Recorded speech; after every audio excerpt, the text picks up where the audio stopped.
All right. Hey everybody, welcome to the channel. So this is the daily bread provision. This is what the daily bread provision really is going to be about. All of my previous videos are the meat of the subject, but the whole time that I was doing those videos, I was only operating with parts of the truth. And that's what happens when you follow God. God doesn't reveal to you the full picture. I've been walking with God for 9 years, and I've been praying for this place for years. Just knowing that I have a part to play here for something. This isn't my bakery. This is manna bread from heaven. I've been praying for this place for years, knowing that God is going to do something here that I'm going to be a part of. And it's beyond here. And it's my privilege and honor to keep you, to have you guys with me on this journey as we uncover what God is going to do. Because it's going to have to do with grains. It's going to deal with our daily bread. Our actual bread from the bakery, making freshly milled flour. And it's also going to be about our spiritual bread. So today I want you guys to just walk with me and talk with me, because I finally found the substance of the channel. What my camera angles are about, how God wants me to do it. I have peace. So I hope you guys enjoy it, because I like to talk, and typically I'm doing things alone all the time. So you guys can just come along with me. I hope that's all right. So today I'm going to be making some freshly milled bread. We're going to be making like probably like 8 loaves, like 8 small loaves, and 1 gigantic loaf in my Pullman loaf tin. And that one's going to be for my house. The rest is for the bakery. It's interesting because on this journey, on the bread that I'm about to make, I've created this framework. And it was over the course of, I don't know, 6 or 7 years or so, in the time frame that I started following the call of God, truly, for my life. He told me to leave school and do bread. Never understood what that meant. Like, literally never, because I wanted to be a dietitian. And to be a dietitian, you want to help people and get their diets in order. The last thing that you think of doing is being a baker. So I was very confused. So what I'm doing right now is the full recipe is about 4,000 grams of flour. So I go based on grams and percentages. So like my water, like at 77%, that's what I use. So just to make the calculations easy on a calculator, I always just do percents. 3,080. I'm not a good multitasker, by the way, so bear with me.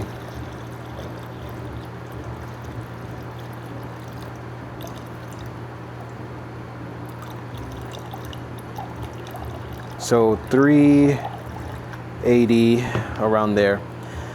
And then what I do from there, 2% honey.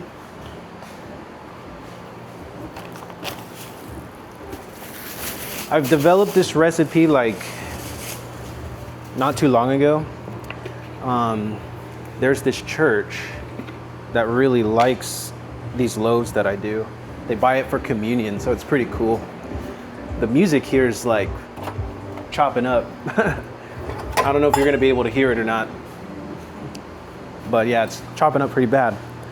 But yeah, so this church uses it for communion like every week, so it's pretty cool. I make loaves for manna, and it helps out a lot of people. and it's cool. And I can use this place as a studio. It's gonna grow from here. We're gonna do a lot of cool stuff. We're gonna feed the poor. We're gonna go out and make a bunch of food. It's gonna be great. But in this video, I just wanna show you guys kind of my bread process and what I do, because it's very interesting. This isn't regular flour that I'm gonna use. You're gonna see in a minute. I'm using freshly milled grains. So to get back to my story, not to go too in depth in it, I left school and I started doing bread. It took me a while before I can get my hands on bread, because I had to go through, certain processes and work for people that God told me to work for and learn. And it ended up getting me to go to the farmer's market. And I baked bread at the Tomball Farmer's Market for like a year. I did a lot of research and I did sourdough bread. And I learned that a lot of people that are self-professing gluten intolerant, most of them are not. Most of them are allergic to something else, but it's not the gluten. And that's the cool part. I did it over and over every week. And I came up with that my process was organic. It was void of any chemicals. What else? It was sourdough, so it was long fermentation. And when people would try it, they would come back like every week and they'd be so happy that they could eat my bread. So I wanted to know more. But as the years went on, I came across Sue Becker, and she's like the queen of freshly milled grains. And that's where this comes in. Now, shout out to the point of view camera, because I can get my hands dirty and still record. I've always been like super afraid of that. But freshly milled grains changes the game.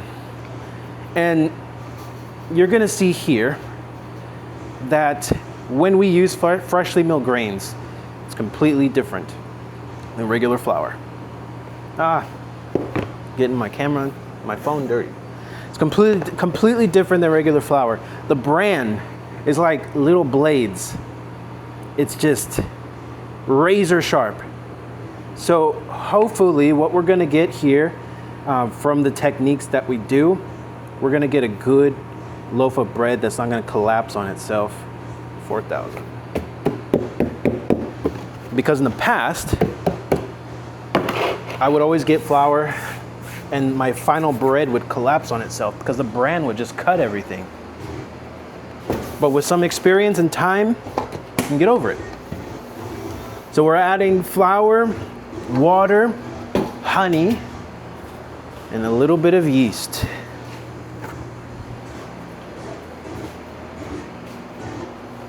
Let's see.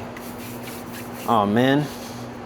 Yeah, well, I like to do my Pullman loaf separate because my wife, she has diabetes, and I just put honey in here, but that's okay. We have plenty of bread at the house that doesn't have honey.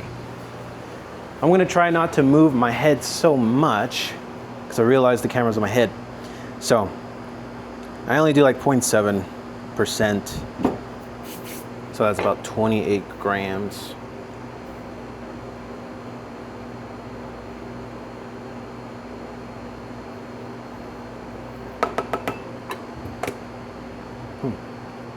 Oh, I guess I was there. Yeah, so there we have it. This thing is going to mix for about 4 minutes, and I like to put it on my timer because I used to work here. So that's preset at 8 minutes. And all the bakers here, they run based on that being preset. So I don't want to mess anything up, so I'm just gonna do it on my phone. So 4 minutes. What that's doing is you're gonna mix this for like 4 minutes. I'm going to let it rest for 20. And then I'm gonna add the salt. I want all the dough and the water to incorporate and to get to know each other. And once it's relaxed, Then I'm gonna add the salt. You're gonna see something, it's pretty awesome. You're gonna see the texture of the dough looks one way, and then after I add the salt and let it mix again, it's gonna be completely different. So stay tuned for that.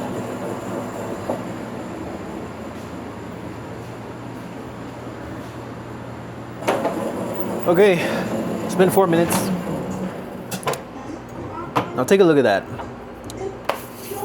I'm not gonna touch the dough, it's not that bad. But this is what freshly milled flour looks like at 77%. Well, it's a little bit more than 77% hydration. With water, it has 77%, and I've added 2% more of honey. So that's what it looks like.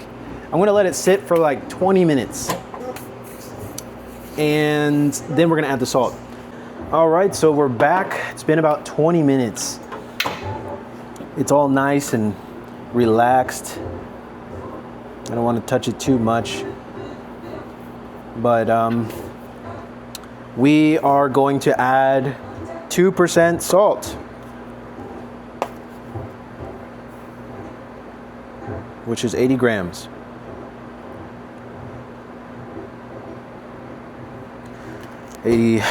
That's fine. Just spread it on in there. And we're gonna do it for another 4 minutes.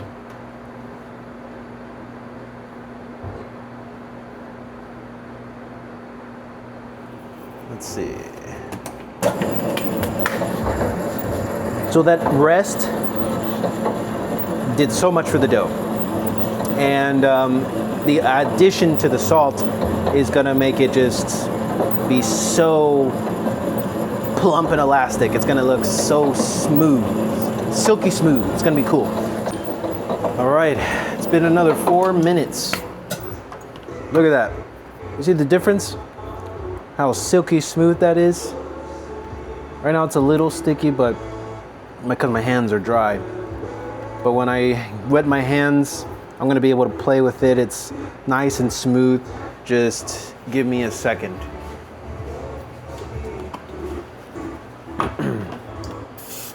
I'm gonna spray the bin so it doesn't stick. So we got we have like a 24 loaf order for the church. They have like some kind of conference or something.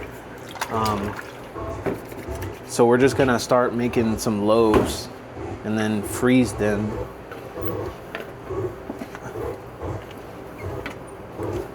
I still work. I work somewhere else. I work at a Montessori school. So I only come here on Tuesdays and Fridays. Today's Friday.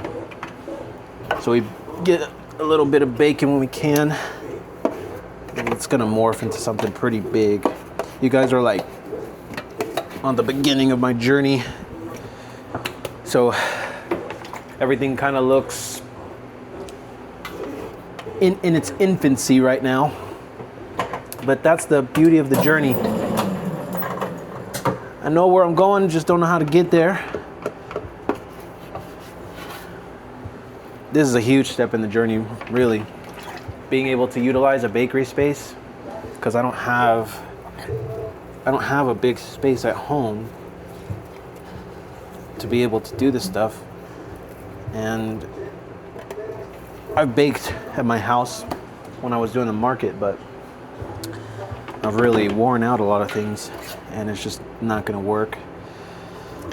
And then plus we're gonna move and stuff and it's just not gonna be good. So what I wanna do is I'm working my way to get a food truck, because no matter where we move, as long as I have my food truck, I'll have a dedicated kitchen space that I could work in, and I'll be able to do ministry, because I want to feed the poor and the homeless. And to do that, I want to have a food truck. So pass out like sandwiches and hot dogs and have music and worship.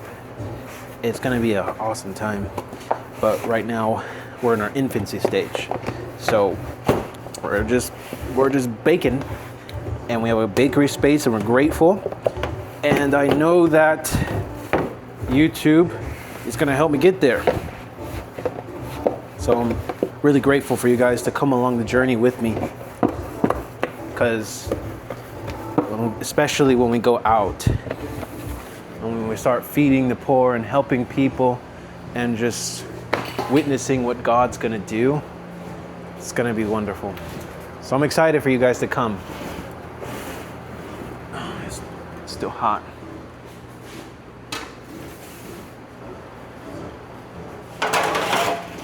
Whoops. We're gonna put this bread in the proofer, but I don't turn it on because yeast, man, yeast is crazy. I've always worked with sourdough, so I'm used to slow fermentation. But man, working with yeast, it's fast. So I've learned just create a space that's going to have consistent temperatures. And this right here is pretty good. It's hotter than normal because the baker used it not too long ago. But typically this thing would be like 70, 73 degrees off. It's a little higher, so I gotta be careful with that. But I'm gonna let this sit for like an hour. It's gonna double in size. And then from there, I'll meet you guys at the table and we'll start to divide the loaves.